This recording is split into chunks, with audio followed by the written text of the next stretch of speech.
Muy bien, vamos a avanzar con el siguiente tema, el tema sexto de nuestro curso de Historia de la Evangelización en la Amazonía. Como otras veces nos apoyamos de una pequeña presentación y siempre me gusta ponerle un segundo título, Afrontando los nuevos tiempos. Todo esto va a ser un reto de una época de grandes cambios en toda esta zona de la Amazonía en general y de la Amazonía peruana en particular. Va a aparecer también un aumento de la violencia, las cosas se van a complicar y vamos a ver épocas muy difíciles y muy duras, sobre todo para las comunidades nativas. Vamos viendo un poquito. Después de la independencia, veíamos que hay una buena parte de misioneros que tienen que salir, se produce un abandono en muchas misiones, y esto permite lo que ya veíamos en el tema anterior, comerciantes y personas con intención de traficar, sacar recursos, pueden entrar a la zona.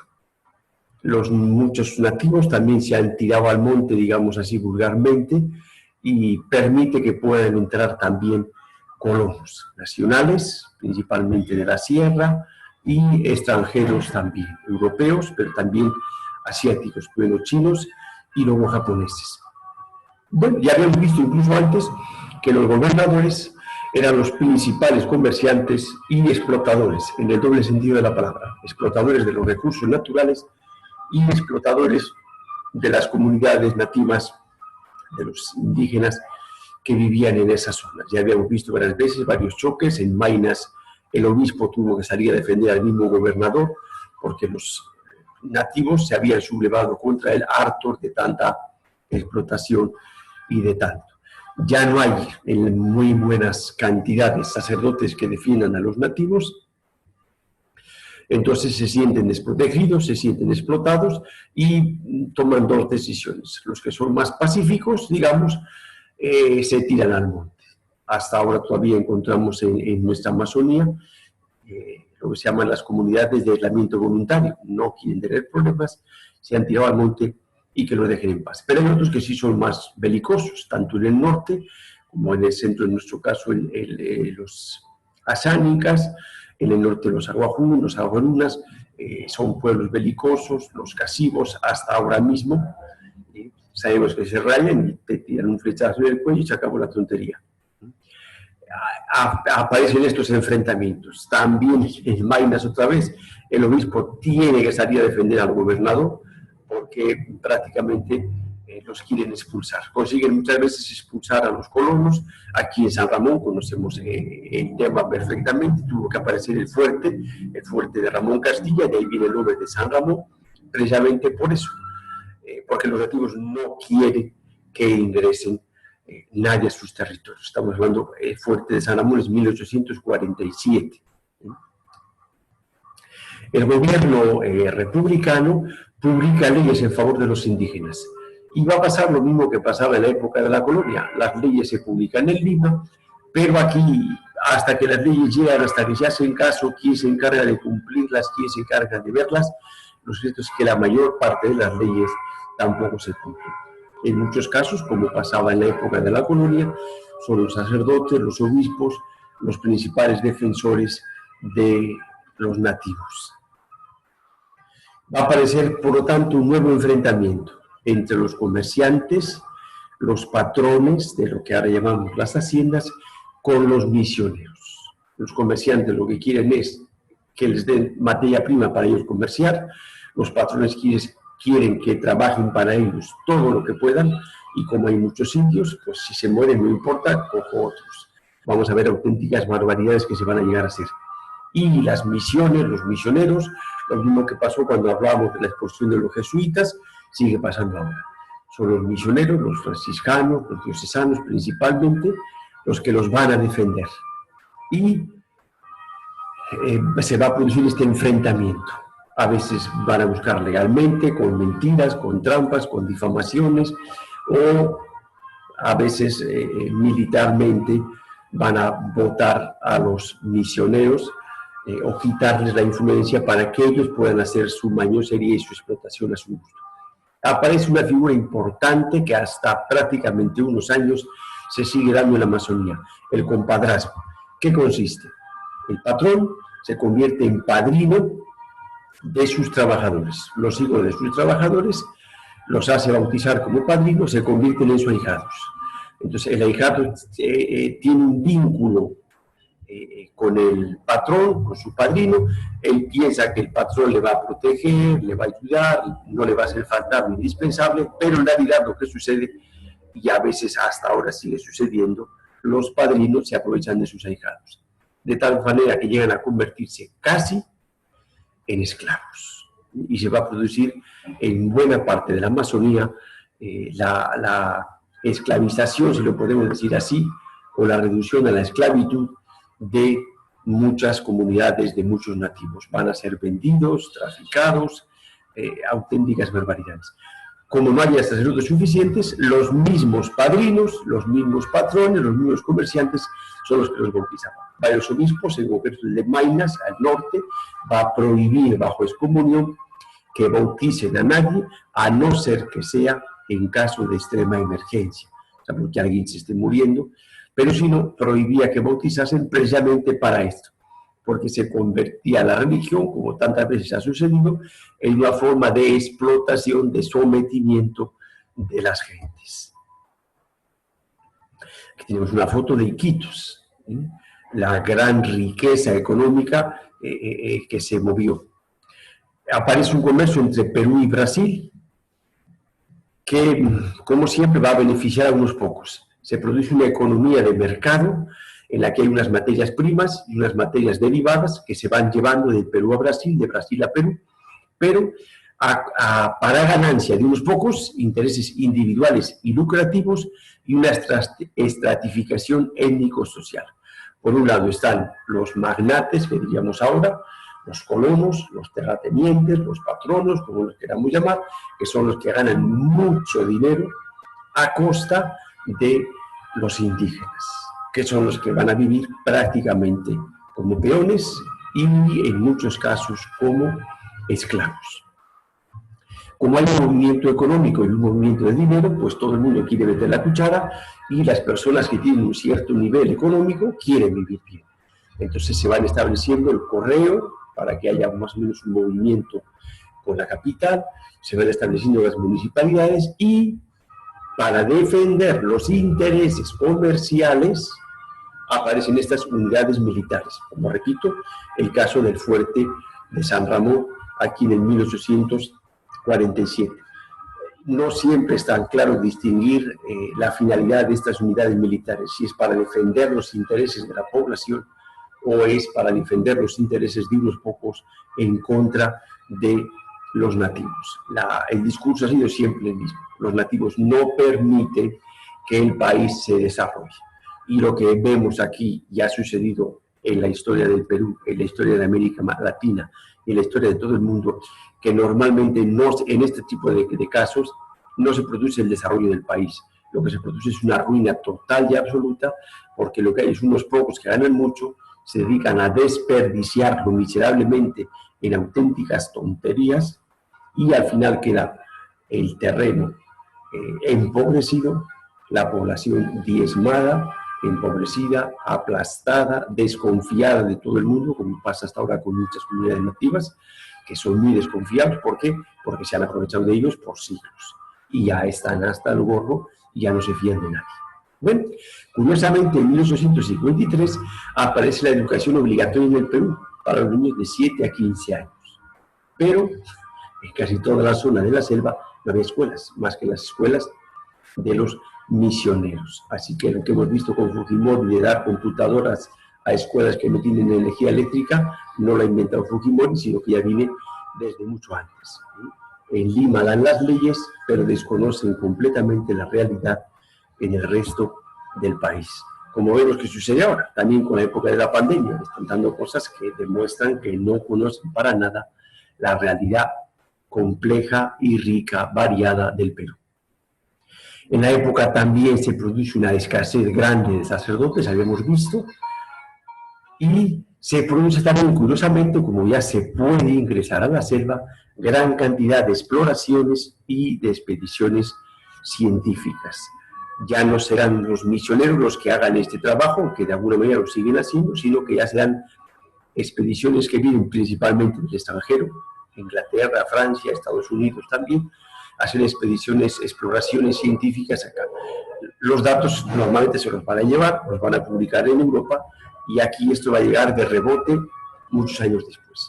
Vamos a la época del caucho, que es una época triste y dramática, y un ejemplo más de lo que vivimos en el Perú hasta ahora, con situaciones más graves o menos graves. Aparece la época del caucho, se descubre la vulcanización, que es, digamos, la leche del árbol de caucho, se calienta y queda como una especie de gel, como el caucho de nuestras llantas ahora. Y eso se pone en distintos moldes antes de que se seque y sirve para muchas cosas. Entonces, principalmente desde Inglaterra y digamos, el mundo más o menos industrial, hay una gran demanda de este caucho porque es muy útil para muchas cosas. Entonces, esto mueve mucho dinero y aparece nuevamente un montón de gallinazos. Esto va a producir una conmoción económica y social, igual que sucede ahora. Hay partes del Perú, la región de San Martín, por ejemplo, quedó despoblada porque todos se fueron a trabajar a la zona del caucho. Nosotros en nuestra zona, Puente Herrería, por ejemplo, el nombre viene de la época del caucho. Las mulas que venían de adentro, en Puente Herrería había una herrería y por eso se llamaba el Puente Herrería, donde cerraban las mulas que sacaban el caucho de la selva hacia Lima. Se va a producir una gran extracción de caucho, de madera y de todo lo que sea que tenga valor, a costa de una esclavitud de parte de los nativos. Aquí tenemos fotos, no son dibujos, de 4 nativos con cadenas como si fuesen delincuentes. Eran vendidos, en algunas fiestas se rifaban nativos, eso lo cuenta Monseñor Gerardo, o sea que no estamos tan lejos. Y se hacía un sistema para tenerlos esclavizados a los nativos. Los precios tenían unos precios muy altos, de tal manera que le daban algo a los nativos, herramientas, cosas que ellos necesitaban, pero a precios muy altos. Y ellos tenían que entregar el caucho para pagar eso. Una vez que terminaban de pagar eso, ya necesitaban más, de tal manera que estaban siempre dependiendo, igual que pasa con la deuda externa, siempre dependiendo de sus patrones para trabajar todo lo que ellos podían para recibir pues, unas herramientas para poder trabajar y un poquito de comida, aunque ellos normalmente también trabajaban en sus propias chacras y de eso comían. Entonces, por unas pocas herramientas que les daban, se convertían prácticamente en esclavos. Cuando no había nativos suficientes, directamente los cazaban. Al que se escapaba lo mataban, le pegaban un tiro, no les importaba. Se hizo tráfico de nativos, venta de nativos. En el Putumayo, que es el lugar más famoso, se ha calculado que murieron unos 40.000 indígenas. Fitzcarrald, del que se hizo una película famosa, mató varios miles de nativos en Madres de Dios. Conclusión, ¿qué hacían los nativos en esa situación esclavizada? En cuanto podían, se escapaban al monte y desaparecían. No querían saber nada de lo que sonase o oliese a civilización. Y por lo tanto, la lejanía con respecto a los sacerdotes, las iglesias, todo eso desaparece, huyen al monte y no se fían prácticamente de nadie. La situación llega a ser tan dramática que en 1912 el Papa Pío X publica una encíclica, Lacrimabili Statu Indum, el lamentable el estado de los indios que nos hace llorar. Aquí tenemos algunas fotos. Los mismos nativos eran comprados y convertidos en capataces para que ellos hiciesen trabajar, lo que ha pasado siempre en la historia, a sus propios hermanos, o a veces de pueblos enemigos entre ellos, cazaban nativos de los otros pueblos para convertirlos en esclavos y hacerlos trabajar. Todo esto son fotos de la época. Aquí vemos todas las mujeres prácticamente desnudas, también utilizadas para el trabajo en el caucho o todo tipo de extracciones. Aquí vemos a unos nativos cargando un tronco y aquí lo que decíamos la figura del compadrazgo.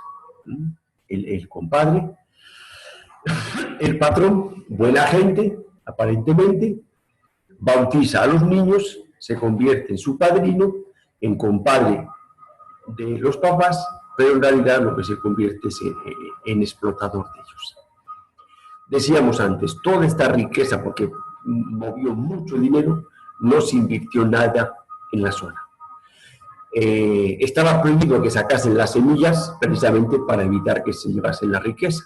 Pero los ingleses, como buenos ladrones, durante toda la historia lo han sido, los principales corsarios y piratas han sido ingleses o pagados por ellos, igual que los holandeses, roban las semillas, se las llevan a Asia y resulta que en Asia el árbol crece más rápido todavía que aquí. Por lo cual toda la economía artificial que había aquí, como ahora sucede con muchas cosas que nos quieren vender, se vino al piso, se cayó todo y bueno, la pobreza fue total. Todo aquello que estaba montado, mantenido a costa de esclavos, ya no había cómo mantenerlo y se vino abajo absolutamente todo. En 1918, dentro de la misma dinámica, ingresará el capitalismo norteamericano. Hemos pasado de la colonia española a la explotación, la colonia, decíamos, económica, ya no política, económica inglesa, y de ahí pasamos al capitalismo norteamericano, que se dedicó a sacar todo lo que pudo, a explotar todos los recursos que pudo y a todas las personas que pudo, pero sin dejar el más mínimo desarrollo en la zona.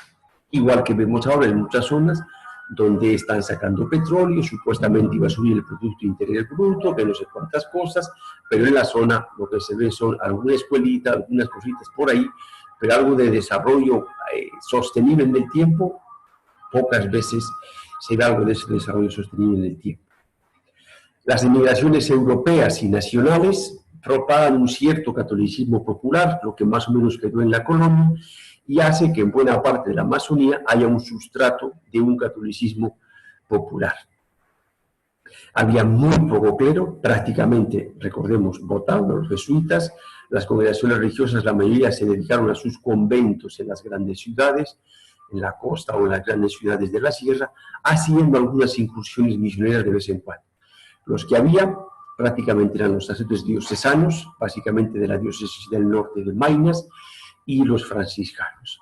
Esta situación lamentable hará que en el 1900, que ya será el tema del próximo mes, que veremos con más detalle, porque digamos que esta ya es la historia de nuestros abuelos, digamos, se crearán las prefecturas apostólicas para repartir un poquito todo el trabajo en la selva, en nuestro caso en la selva peruana. Vamos a repasar un poquito cómo era la vida en las conversiones vivas. Las conversiones eran los pueblos misioneros, donde había presencia de los sacerdotes. El misionero, digamos, era la principal autoridad porque era un puesto misional, pero no había influencia de comerciantes, ni de gobernantes, ni gobernadores. Estaban eximidos de impuestos en muchos casos y vivían una vida bastante ordenada y bastante pacífica. A veces, como veíamos en temas anteriores, demasiado ordenada para algunos nativos. Estas conversiones vivas, por lo tanto, son esos pueblos, esas misiones en situaciones estables, donde los religiosos, digamos, son los que llevaban la voz cantante. Pero no eran los únicos. Había una autoridad civil, que era lo que llamaban la junta. ¿Cómo se conformaba esta junta? Bueno, pues tenemos en primer lugar el cacique, que era ya una figura que existía antes en las comunidades nativas, se sigue manteniendo. Lo que intentan de la mayor parte es mantener la estructura que las comunidades nativas tenían, modificando algunas cosas, mejorando algunas otras, quitando, poniendo, pero básicamente intentan mantener lo más parecido posible a sus costumbres. El cacique es la primera autoridad civil y se elegía por votación entre los pobladores. Después la junta la formaba también el capitán, también elegido por voto. Se encargaba básicamente de la policía, la higiene, daban mucha importancia a la higiene. Ahora en tiempo de pandemia lo entendemos bien, porque allí las pandemias, las epidemias que había, diezmaban. O sea, no es que se muriese el 10%, es que se quedaba el 10%, nada más. Se morían a veces un 70, un 80% y a veces pueblos enteros o se salvaban los que se iban al monte. Por eso era tan importante la higiene y la limpieza. Después tenemos también los mayordomos y los alguaciles de mujeres, también elegidos por otros. Básicamente vigilan el trabajo en las chacras, en los talleres que había para las mujeres, y vigilaban también las casas. Lo mismo, que estén ordenadas, que estén limpias, que cada cosa esté más o menos en su sitio. La verdad que el control era bastante estricto. El sacristán sí era, digamos, cargo de confianza del sacerdote. Es el que se va a encargar, pues como el sacristán de ahora, todas las cosas de la iglesia, que todo esté en orden, que esté limpio, las ceremonias religiosas, los acólitos que van a ayudar, esas cositas se encarga él.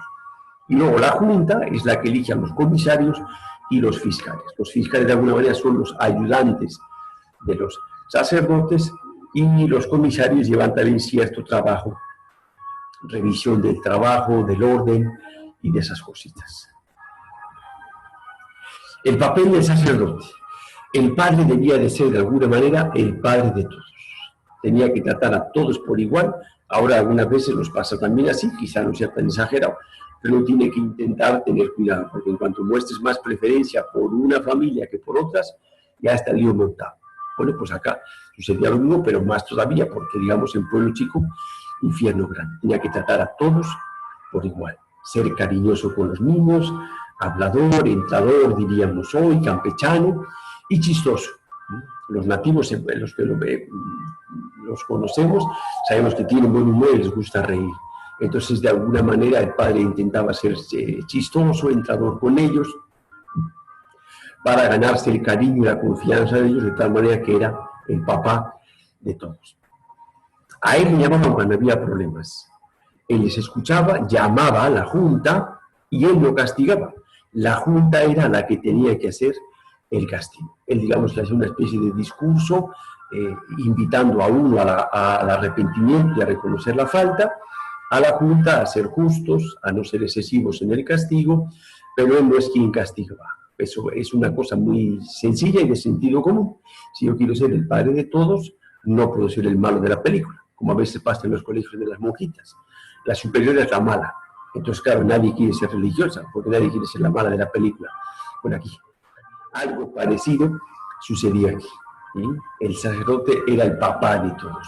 Él escuchaba, ponía orden, pero al final el que ejecutaba el castigo era la junta. Para eso estaban ya también los comisarios, etc. Tenían un horario muy ordenado todos los días. El domingo el horario era distinto, buscaban un poquito también la manera de vez en cuando romper la rutina.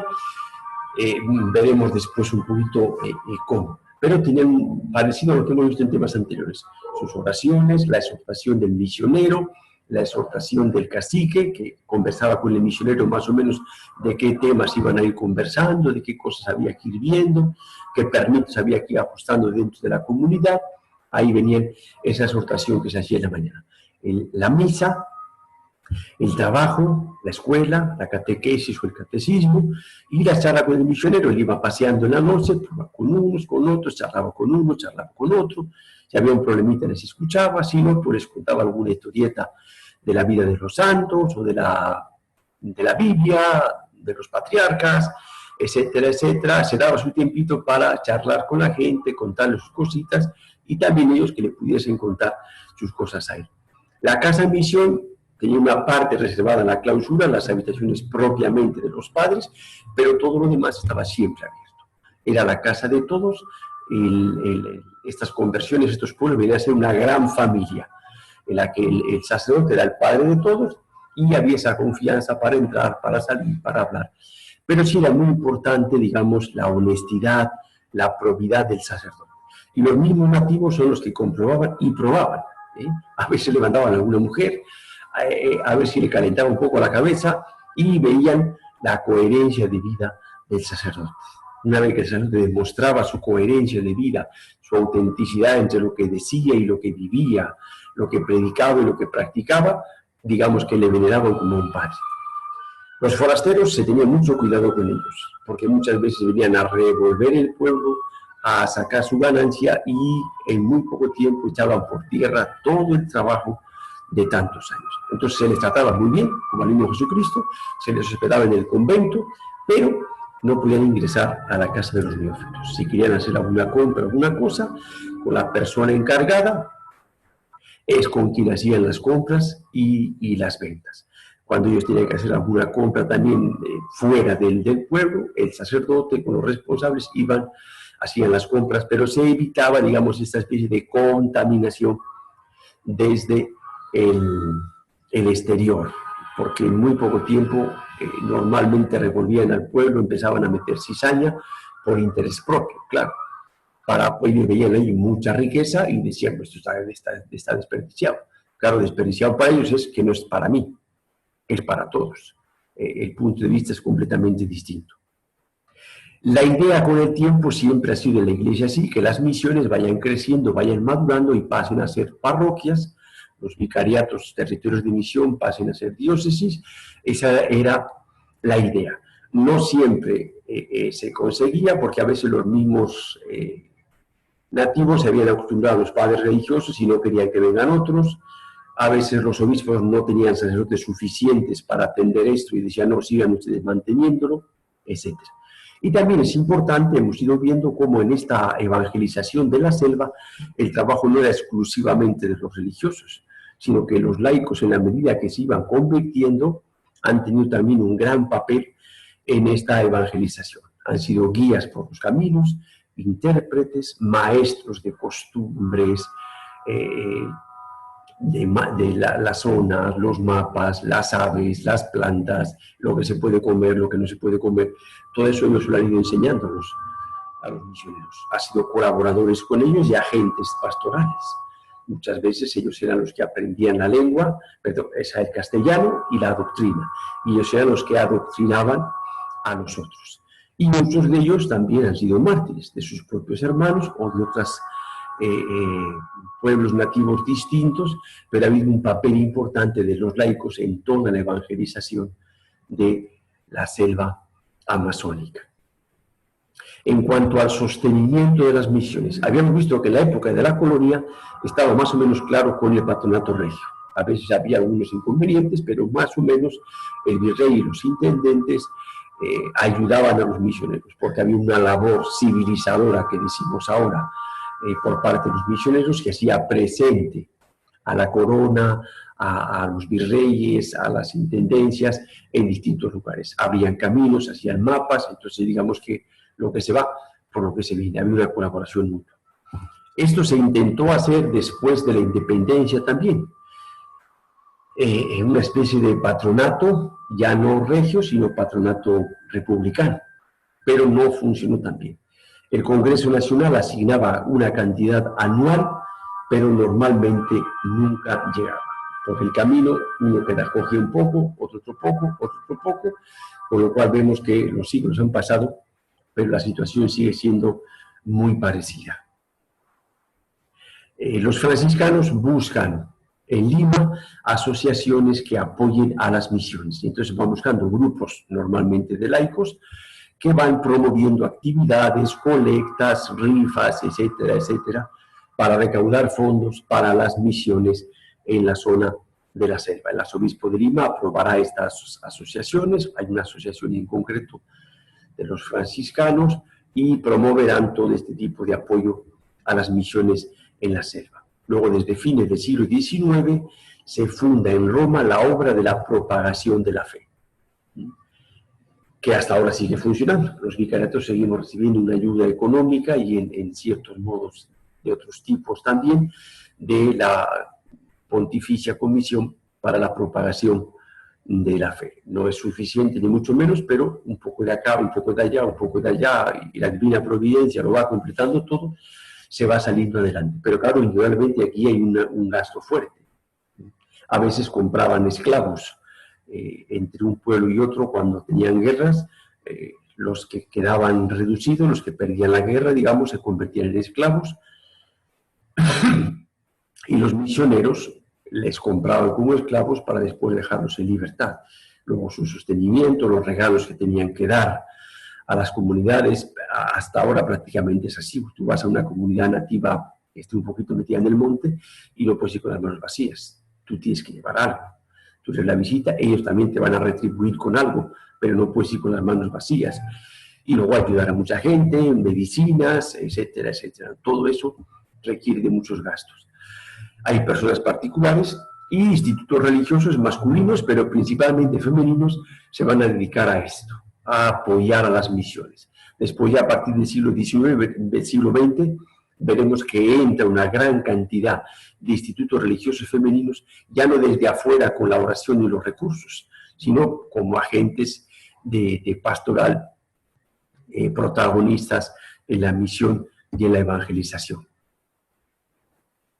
La situación de las misiones al final del siglo XIX, para empalmar con el tema siguiente, que empalmaremos con esto para comprender el sentido y el porqué de las prefecturas apostólicas, lo podemos resumir en pocas misiones y menos misioneros. Las cosas se han ido complicando cada vez hay más agentes externos en la zona, gracias a los caminos que han abierto los misioneros, son los que van entrando por acá, pero van complicando cada vez más las cosas, van quitando influencia a la labor de los misioneros en la selva y hace que esto sea cada vez más complejo. Básicamente podemos hablar de 4 lugares donde se está intentando trabajar. En el nororiente peruano, buena parte de los curatos o parroquias, veíamos antes que de esas conversiones vivas, pueblos de misiones, pasaban a curatos o parroquias. Han ido pasando a la diócesis de Chachapoyas y de Trujillo en el norte. También un poquito más abajo, casi en el centro, va a pasar lo mismo con la diócesis de Huánuco, son las diócesis más antiguas. Huánuco, por ejemplo, es más antiguo que Huancayo. Pero bueno, después al final el arzobispado ha sido Huancayo, porque arzobispado significa el obispado más antiguo. En el Ucayali prácticamente quedaron 2 misiones, Callería y Casiboya. Desde ahí salían a distintos pueblitos y han ido extendiéndose poco a poco. Y luego ya poblaciones como Pucallpa, Sarayacu, Tierra Blanca, Requena, etcétera, ya pueblos propiamente de colonos, donde también había una presencia misionera.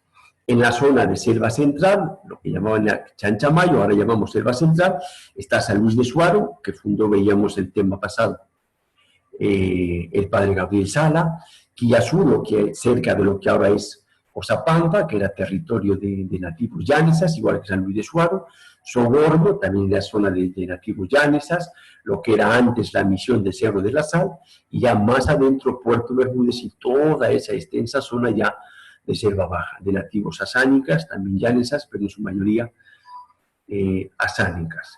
Hay una gran cantidad de nativos, neófitos quiere decir ya bautizados, ¿no? Y también aparecen ya colonos andinos de la zona de los Andes, de distintos lugares, desde Cajamarca van a venir hasta acá, europeos, italianos, franceses, españoles, austroalemanes, que vamos viendo por toda la zona que todavía existen, y los asiáticos. Primero los chinos, que vienen en cantidad, y ahí vienen a trabajar como chinos, y luego vendrán los japoneses. En la zona de la Purímac, lo que ahora llamaríamos el Alto N y todas esas zonas, desde los conventos de Ocopa y de Ayacucho se van haciendo unas visitas periódicas a todos estos lugares. Incluso esta zona de Selva Central también van a recibir esas misiones populares famosas de los franciscanos que van a recibir. En los otros lugares donde se van estableciendo las diócesis, los obispos insisten en tener un convento franciscano por la experiencia que tienen en la zona para que ellos hagan todas estas misiones. Todo esto va debilitando el convento de Ocopa porque van jalando gente de acá, gente de allá, gente de allá. De Ocopa fundan también el convento de Nuestra Señora de los Ángeles, que ahora está en el Rímac, que se llama el convento de los Descalzos. O sea, van extendiéndose un poquito. Claro, cuando uno se extiende mucho, llega un momento que o crece el número de vocaciones o no se da abasto. Y ese es uno de los problemas que van a tener a fines del siglo XIX, ¿no? Que el campo misional va creciendo, se va extendiendo, pero no hay número suficiente de sacerdotes y de misioneros religiosos, bien sean nacionales o venidos del extranjero. ¿De acuerdo? Bueno, pues con esto más o menos terminamos nuestro tema de hoy.